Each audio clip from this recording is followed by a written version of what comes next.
very serious. And it says in the Bible that is the mark of the beast, and that is the sign of worshiping the devil. So over my dead body would I ever get a chip in my body. My body belongs to Jesus Christ, to God alone, and no one will ever put anything in me. I will not worship the devil. I will not be conformed to this world. That will not happen, and people should stand up, because I am not, being covered up by FEMA right now. I am a disciple of Jesus, and I will speak out to Christians, and I will let people know this is not right. Well, we may have to put you in the Homeland Security MIAC report. What do you guys think about all these reports saying gun owners, Christians, conservatives, people that won't accept the New World Order are terrorists, and Homeland Security was really set up for us, not for Al-Qaeda? I mean, it's just so terrifying if you look at history. When they start taking away your gun rights, just like Hitler did, just like Mussolini did, just like Mao Zedong did, it's like, that's when you know. I mean, I need to learn the Constitution way better, but I know there's, you'll know the quote, but something about when the lawful take away your guns, they become the unlawful. Is that it? Well, yeah, the Declaration of Independence states over and over again that when the government becomes abusive and oppressive, it's your right to go up against them, and that the Constitution and Bill of Rights only points out your God-given rights you already had. It's kind of like they had laws that black people weren't human beings, but natural law said they were human beings and had a right, if somebody was beating them over the head with a bullwhip, to jerk the whip away and kill the person that was doing it. So, kind of like Nazi Germany, they said, Hitler said it was his law that he could kill whoever he wanted, but the people really had a right to stand up against Hitler and try to stop him. So, that's really what's happening there, is that tyranny always tries to disarm the people. What are your friends saying in the last few months as you guys have been kind of getting away from being so obsessed with image or TV or success and fame, which is the number one goal of most people now in the United States and worldwide, into these type of subjects? What are your friends and family and neighbors and colleagues saying? I mean, they're all, because media has been so good at labeling, anybody with facts and trying to, take away from the status quo as conspiracy theorists. So at first they're like, their instinct makes them the truth feels crazy. But the reality is you give them an Obama deception DVD and you say, how about we have this conversation after you watch this DVD? Next thing you know, I got my friends, Twittering InfoWars, and that's just so powerful. It's just, you have to be presented with the facts, and nobody ever is, and that's why I feel so privileged that God did give us the opportunity to have so many people be aware of us, whether they like us or not. They're forced to hear our voice, and my voice is now going to be aware of the InfoWars that are attacking your mind. And it's just so sick, because once you really put us on to fluoride, like my dad, who's a dentist, has been telling me my whole life, do not use toothpaste with fluoride. And, you don't listen to your dad, especially when he's your dentist. You're just like, I want to use my bleaching toothpaste. I'm not listening to you. And then I watch your documentaries and all the science about, what fluoride does and how they use fluoride in concentration camps. And fluoride was the first thing put in the water for the Iraqi people. And it's like, now, do you know how hard it is for me to go to the market and even find a drinking water bottle that says fluoride free, or even to find a toothpaste that says fluoride free? Like, I'm trying to stock up on these because they don't even exist anymore. Yeah, what a small world. My dad's a dentist, too. Wow. Well, small world. Now, guys, Heidi, we're about to go to break, but what has it been like for you talking to friends and family and neighbors now that you're kind of shifting your view? They take me very seriously because I've always been a very serious Christian. And most Christians understand what's going on. They understand they're being persecuted. They understand this is the end of the world. They understand the new world order, the one world currency is all in Revelations in the Bible.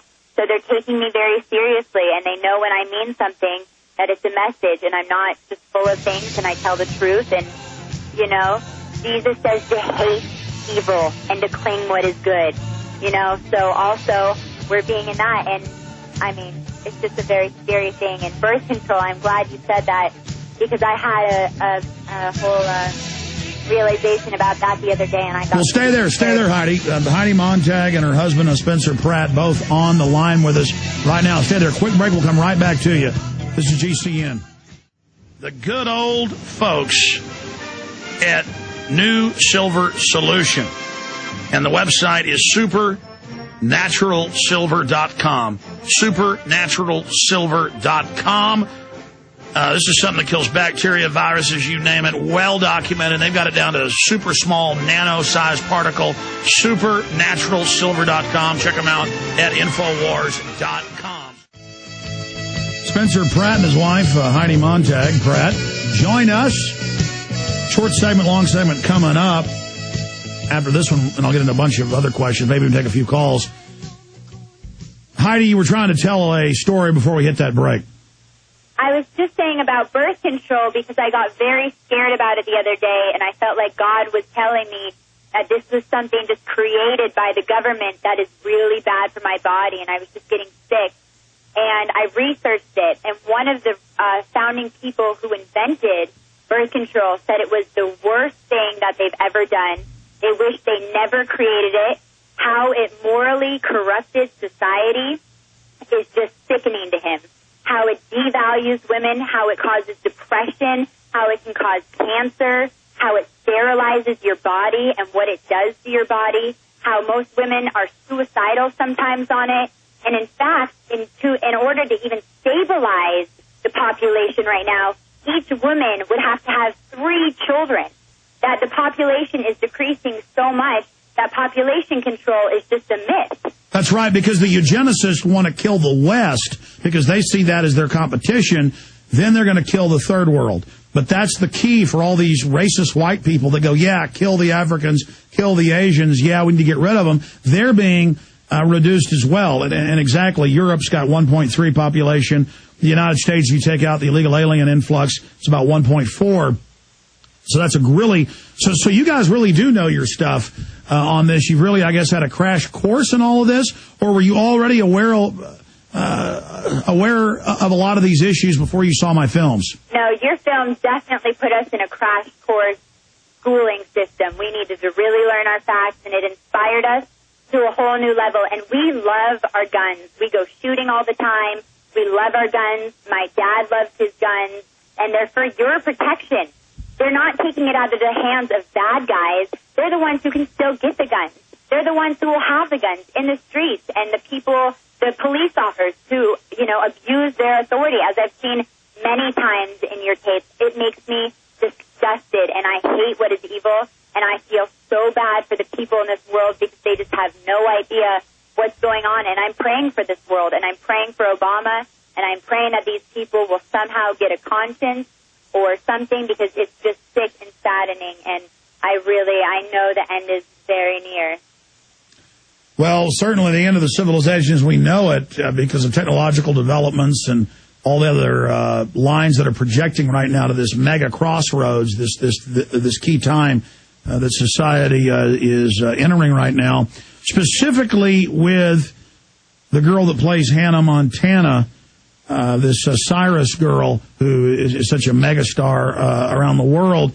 One of you guys was texting her from the exchange I saw, and we posted at prisonplanet.com, and she said, what is InfoWars?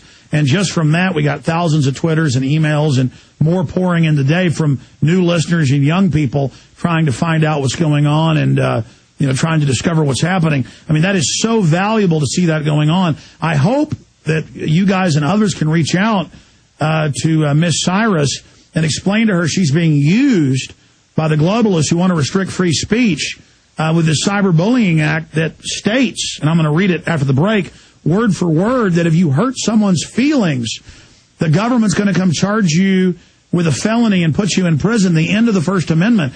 I mean, obviously, bullying isn't a nice thing, but having the feds come arrest people for their speech, I don't think she wants to be known as the person that helped kill America. No, and I know Miley, and she's a great girl, and I was Twittering her about it because I want everyone to be aware about it. And she had no idea, and it's very hard to find out about you because they try to keep InfoWars and Alex Jones, everything very hidden and secretive because they know that's the weapon used against them is truth, and truth hurts, and that's what they're trying to hide from everyone. And, we just want to make everyone aware of what's going on before it's too late. And I saw what you were saying about the Bully Act, and that is just robbing everyone of freedom of speech. That's saying if I put up a Bible verse on my Twitter, then I can be hurting people's feelings and be persecuted for it. And that's not America, and it's so sad that it's gotten this far. Well, I want to be clear. We're not saying that Miley Cyrus is bad, and I said that day one. I said she was being used. No, of course. Yeah, I'm agreeing with you. She hasn't known. None of us know. It's very hard to find out. So the fact that she showed interest in this really made a big difference to so many little girls and to so many people. That is just, it was such a blessing. Have you gotten any feedback from her about the cyberbullying now? I haven't, but I'm definitely going to talk to her about it. I want to talk to her in person about it, too.